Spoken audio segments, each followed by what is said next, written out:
بسم اللہ الرحمن الرحیم۔ صحیح بخاری حدیث نمبر 141۔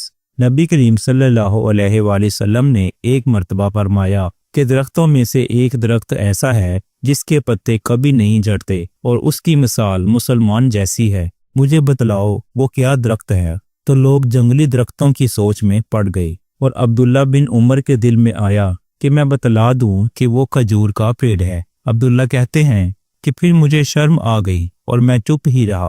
تب لوگوں نے عرض کیا، یا رسول اللہ صلی اللہ علیہ وآلہ وسلم، آپ ہی خود اس کے بارے میں بتلائیے۔ آپ صلی اللہ علیہ وآلہ وسلم نے فرمایا، وہ کھجور ہے۔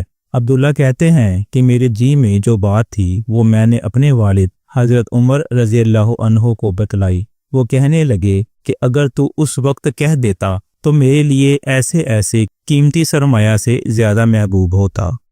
صحیح بخاری حدیث نمبر 132۔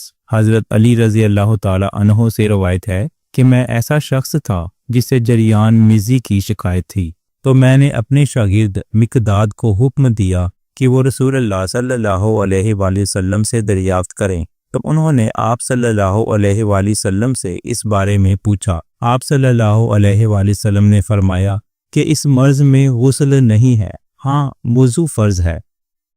صحیح بخاری حدیث نمبر 133۔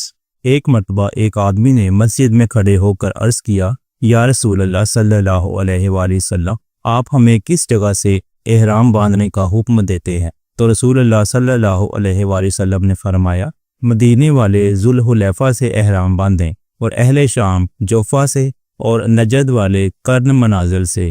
ابن عمر رضی اللہ عنہما نے فرمایا کہ لوگوں کا خیال ہے کہ رسول اللہ صلی اللہ علیہ وآلہ وسلم نے فرمایا کہ یمن والے یلملم سے احرام باندھیں، اور ابن عمر رضی اللہ عنہما کہا کرتے تھے کہ مجھے یہ آخری جملہ رسول اللہ صلی اللہ علیہ وآلہ وسلم سے یاد نہیں۔ صحیح بخاری حدیث نمبر 134۔ ایک شخص نے آپ صلی اللہ علیہ وآلہ وسلم سے پوچھا کہ احرام باندھنے والے کو کیا پہننا چاہیے؟ آپ صلی اللہ علیہ وآلہ وسلم نے فرمایا کہ نہ قمیص پہنے، نہ ساپا باندھے، اور نہ پاجامہ، اور نہ کوئی سر پوش اوڑھے، اور نہ کوئی زعفران اور ورس سے رنگا ہوا کپڑا پہنے، اور اگر جوتے نہ ملے تو موزے پہن لے اور انہیں اس طرح کاٹ دے کہ ٹفنوں سے نیچے ہو جائے۔ صحیح بخاری حدیث نمبر 135۔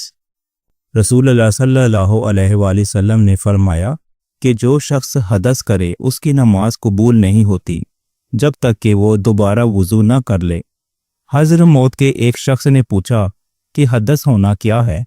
آپ صلی اللہ علیہ وآلہ وسلم نے فرمایا کہ پخانہ کے مقام سے نکلنے والی آواز والی یا بے آواز والی ہوا۔